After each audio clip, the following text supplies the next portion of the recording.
ನಮಸ್ಕಾರ ಗೆಳೆಯರೇ, ನಿನ್ನೆಗೆ ಭಾರತವು ಭಾರ್ಗವಾಸ್ತ್ರ ಅನ್ನೋ ಹೆಸರಿನ ಅಸ್ತ್ರವನ್ನ ಯಶಸ್ವಿಯಾಗಿ ಪರೀಕ್ಷಿಸಿದ್ದು ಇದು ಕೇವಲ ಭಾರತಕ್ಕಷ್ಟೇ ಅಲ್ಲದೆ ಇಡೀ ಏಷ್ಯಾಕ್ಕೂ ಬಹಳ ದೊಡ್ಡ ಸುದ್ದಿಯಾಗಿದೆ. ಯಾಕಂದ್ರೆ ಈಗ ಇದರ ಪರೀಕ್ಷೆಯ ನಂತರ ಭಾರತಕ್ಕೆ ಚೀನಾ ಮತ್ತು ಪಾಕಿಸ್ತಾನದ ಡ್ರೋನ್ ದಾಳಿಯ ವಿರುದ್ಧ S-400ನ ಅಗತ್ಯವಿಲ್ಲ ಅನ್ನೋದನ್ನ ಹೇಳಲಾಗ್ತಾ ಇದೆ. ಹಾಗೂ ಇದನ್ನ ಯಾಕೆ ಹೇಳಲಾಗ್ತಾ ಇದೆ, ಈ ಭಾರ್ಗವಾಸ್ತ್ರವು ಯಾಕೆ ವಿಶೇಷ ಅಸ್ತ್ರವಾಗಿದೆ ಮತ್ತು ಭಾರತದ ಕಾರ್ಯತಂತ್ರದ ದೃಷ್ಟಿಯಿಂದ ಇದರ ಯಶಸ್ವಿ ಪರೀಕ್ಷೆ ಎಷ್ಟು ಮುಖ್ಯ. ಸೊ ಗೆಳೆಯರೆ, ನಾನು ನಿಮಗೆ ಇವತ್ತು ಎಲ್ಲವನ್ನ ಡಿಟೇಲ್ ಆಗಿ ಬಹಳ ಈಸಿಯಾಗಿ ತಿಳಿಸಲಿದ್ದೇನೆ. ಅದಕ್ಕಾಗಿ ಈ ನನ್ನ ಮಾತನ್ನ ಬಹಳ ಗಮನವಿಟ್ಟು ಕೇಳಿ, ಯಾಕಂದ್ರೆ ಇದರಲ್ಲಿ ಕೆಲವು ಟೆಕ್ನಾಲಜಿಯ ವಿಷಯಗಳಿದ್ದು ಈ ವಿಷಯಗಳೆಲ್ಲವನ್ನ ನಾನು ಬಹಳ ಸರಳ ಭಾಷೆಯಲ್ಲಿ ನಿಮಗೆ ತಿಳಿಸುವುದಕ್ಕಾಗಿ ನನ್ನ ಕೈಲಾದಷ್ಟು ಪ್ರಯತ್ನವನ್ನು ಮಾಡ್ತೇನೆ. ಆದರೆ ಅದಕ್ಕೂ ಮೊದಲು ನಿಮ್ಮಲ್ಲಿ ಬಹಳಷ್ಟು ಜನರು ನಮ್ಮ ಈ ಚಾನೆಲನ್ನು ಸಬ್ಸ್ಕ್ರೈಬ್ ಮಾಡಿಲ್ಲ. ಸೊ ನಿಮಗೆ ನನ್ನ ಈ ಒಂದು ಸಣ್ಣ ವಿನಂತಿ ಇದ್ದು ಚಾನೆಲ್ ಸಬ್ಸ್ಕ್ರೈಬ್ ಮಾಡಿ. ಯಾಕಂದ್ರೆ ಈ ಚಾನೆಲ್ನಲ್ಲಿ ನೀವು ಪ್ರತಿದಿನ ಫಾರಿನ್ ಪಾಲಿಸಿ ಮತ್ತು ಹಣಕಾಸಿಗೆ ಸಂಬಂಧಿಸಿದ ವಿಡಿಯೋಗಳನ್ನ ನೋಡಲಿದ್ದೀರಿ. ಅದಕ್ಕಾಗಿ ಚಾನೆಲ್ ಅನ್ನ ಸಬ್ಸ್ಕ್ರೈಬ್ ಮಾಡುವುದನ್ನ ಮರೆಯದಿರಿ. ಸೊ ಇದರೊಂದಿಗೆ ಈಗ ವಿಡಿಯೋವನ್ನು ಸ್ಟಾರ್ಟ್ ಮಾಡೋಣ.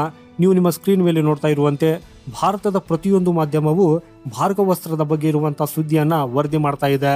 ಕೆಲವೇ ಗಂಟೆಗಳ ಹಿಂದೆ ಇದನ್ನ ಸೋಲಾರ್ ಗ್ರೂಪ್ ಅನ್ನೋ ಪ್ರೈವೇಟ್ ಕಂಪನಿಯೊಂದು ಯಶಸ್ವಿಯಾಗಿ ಪರೀಕ್ಷಿಸಿದೆ. ಹೌದು, ಸೋಲಾರ್ ಗ್ರೂಪ್ ಆಫ್ ಇಂಡಿಯಾ ಇದೊಂದು ಪ್ರೈವೇಟ್ ಶಸ್ತ್ರಾಸ್ತ್ರ ತಯಾರಿಕಾ ಕಂಪನಿಯಾಗಿದ್ದು ಭಾರ್ಗವಾಸ್ತ್ರ ಅನ್ನೋ ಹೆಸರಿನ ಈ ಹೊಸ ಮತ್ತು ವಿಶಿಷ್ಟ ಆಯುಧವನ್ನ ಅಭಿವೃದ್ಧಿಪಡಿಸಿದೆ. ಹಾಗೂ ಈ ಆಯುಧದ ದೊಡ್ಡ ವೈಶಿಷ್ಟ್ಯವಂದ್ರೆ ಅದು ಡ್ರೋನ್ ವಾರ್ಫೇರ್. ಹೌದು, ಈಗ ಡ್ರೋನ್ ವಾರ್ಫೇರು ಟ್ರೆಂಡ್ ಅಲ್ಲಿರೋದು. ನೀವು ರಷ್ಯಾ ಮತ್ತು ಉಕ್ರೇನ್ ನಡುವಿನ ಯುದ್ಧವನ್ನ ನೋಡಿದ್ದೀರಿ, ಇಸ್ರೇಲ್ ಮತ್ತು ಹಮಾಸ್ ನಡುವಿನ ಯುದ್ಧವನ್ನ ನೋಡಿದ್ರಿ, ಅಥವಾ ಭಾರತ ಮತ್ತು ಪಾಕಿಸ್ತಾನದ ನಡುವಿನ ಇತ್ತೀಚಿನ ಸಂಘರ್ಷವನ್ನು ಕೂಡ ನೋಡಿದ್ದೀರಿ. ಈ ಎಲ್ಲ ಯುದ್ಧಗಳನ್ನ ಕೇವಲ ಡ್ರೋನ್ಗಳೊಂದಿಗೆ ನಡೆಸಲಾಗುತ್ತಿದೆ. ಹಾಗೂ ಈಗ ಭವಿಷ್ಯವು ಕೂಡ ಡ್ರೋನ್ಗಳಿಗೇನೆ ಸೇರಿದೆ. ಯಾಕಂದ್ರೆ ಇವುಗಳು ಅಗ್ಗ ಮತ್ತು ಬಹಳ ಪರಿಣಾಮಕಾರಿಯಾಗಿರುವಂತಹದ್ದಾಗಿದೆ. ಎರಡನೆಯ ದೊಡ್ಡ ವಿಷಯ ಬಂದ್ರೆ ಅವುಗಳನ್ನು ಹೊಡೆದುಳಿಸುವುದು ತುಂಬಾ ಎಕ್ಸ್ಪೆನ್ಸಿವ್ ಆಗಿದೆ. ಯಾಕಂದ್ರೆ ಒಂದು ಡ್ರೋನ್ ನ ಬೆಲೆ ಸಾಮಾನ್ಯವಾಗಿ $5,000 ರಿಂದ $10,000 ಅಂದ್ರೆ ಭಾರತೀಯ ರೂಪಾಯಿಯಲ್ಲಿ ಹೇಳೋದಾದ್ರೆ 6 ರಿಂದ 8 ಲಕ್ಷ ರೂಪಾಯಿಗಳಾಗಿರ್ತದೆ.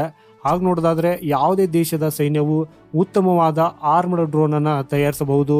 ಆರ್ಮಡ್ ಅಂದ್ರೆ ಶತ್ರುಗಳ ಶಸ್ತ್ರಾಸ್ತ್ರಗಳು ಮತ್ತು ಅಡುಗುತಾಣಗಳ ಮೇಲೆ ದಾಳಿ ಮಾಡಿ ನಾಶ ಮಾಡುವ ಡ್ರೋನ್. ಅವುಗಳನ್ನು ತಯಾರಿಸಲು ತುಂಬಾ ಅಗ್ಗವಾಗಿದೆ. ಆದರೆ ಅವುಗಳನ್ನು ಹೊಡೆದುಳಿಸುವುದು ಅಷ್ಟೇ ದುಬಾರಿಯಾಗಿದೆ. ಯಾಕಂದ್ರೆ ಡ್ರೋನ್ ಅನ್ನ ಹೊಡೆದುಳಿಸಲು ನೀವು ಇಂಟರ್ಸೆಪ್ಟ್ ಮಿಸೈಲ್ ಅಂತ ಕರೆಯಲ್ಪಡುವ ಕ್ಷಿಪಣಿಯನ್ನ ಉಡಾಯಿಸಬೇಕು. ಹಾಗೂ ಈ ಕ್ಷಿಪಣಿಗಳು 1 ಲಕ್ಷದಿಂದ ಕೆಲವೊಮ್ಮೆ 1.5 ಮಿಲಿಯನ್ ವರೆಗೆ ಇರ್ತವೆ. ಅಂದರೆ ಇಂಟರ್ಸೆಪ್ಟ್ ಮಿಸೈಲ್ ನ ಬೆಲೆ 70-80 ಲಕ್ಷದಿಂದ ಸುಮಾರು 7-8 ಕೋಟಿವರೆಗೆ ಇರ್ತದೆ. ಫಾರ್ ಎಕ್ಸಾಂಪಲ್ ನಿಮ್ಗೆ ಹೇಳೋದಾದ್ರೆ ಒಂದು ಸೈಕಲ್ ಅನ್ನ ಸೋಲಿಸೋದಕ್ಕೆ ನೀವು ದುಬಾರಿಯಾಗಿರುವ ಮರ್ಸಿಡೀಸ್ ಅಥವಾ BMW ಕಾರನ್ನ ತರಬೇಕಾದಂತಾಗಿದೆ. ಇದರಿಂದ ಈ ಸಮತೋಲನ ಎಷ್ಟು ಅಸಮಾನವಾಗಿದೆ ಅನ್ನೋದನ್ನ ನೀವು ಊಹಿಸಬಹುದು. ಸೊ ಅದಕ್ಕಾಗಿ ಪ್ರಪಂಚದಾದ್ಯಂತದ ದೇಶಗಳು ಈ ಡ್ರೋನ್ ವಾರ್ಫೇರ್ ನ ಡಿಫೆನ್ಸ್ ಸಿಸ್ಟಮ್ ಅಲ್ಲಿ ಹೂಡಿಕೆ ಮಾಡ್ತಾ ಇವೆ. ಹಾಗೂ ನಾವು ಇದರಲ್ಲಿ ಈ ಭಾರ್ಗವಾಸ್ತ್ರವನ್ನ ಸಿದ್ಧಪಡಿಸಿದ್ದು ಇದು ಒಂದು ಮೈಕ್ರೋ ಮಿಸೈಲ್ ಡಿಫೆನ್ಸ್ ಸಿಸ್ಟಮ್ ಆಗಿದೆ.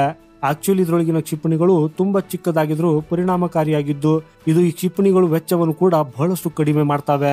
ಹಾಗೂ ಇದರ ಒಂದು ಕ್ಷಿಪಣಿಯ ಬೆಲೆ ಕೆಲವು ಸಾವಿರಗಳಾಗಿರ್ತದೆ. ಸೋಲಾರ್ ಗ್ರೂಪ್ ನ ಇನ್ನೊಂದು ಅಂದಾಜಿನ ಪ್ರಕಾರ ಇದರ ಇಂಟರ್ಸೆಪ್ಟ್ ಕ್ಷಿಪಣಿ ಶತ್ರುಗಳು ತಯಾರಿಸುತ್ತಿರುವ ಡ್ರೋನ್ಗಳ ಬೆಲೆಗಳಿಗಿಂತ ಕಡಿಮೆಯಾಗಿದೆ. ಹಾಗೂ ಅದರ ವ್ಯಾಪ್ತಿಯು 10 ಕಿಲೋಮೀಟರ್ಗಿಂತ ಹೆಚ್ಚು ಇರಲಿದ್ದು ಇದು ತುಂಬಾ ಅದ್ಭುತವಾಗಿರುವಂತಹದ್ದಾಗಿದೆ.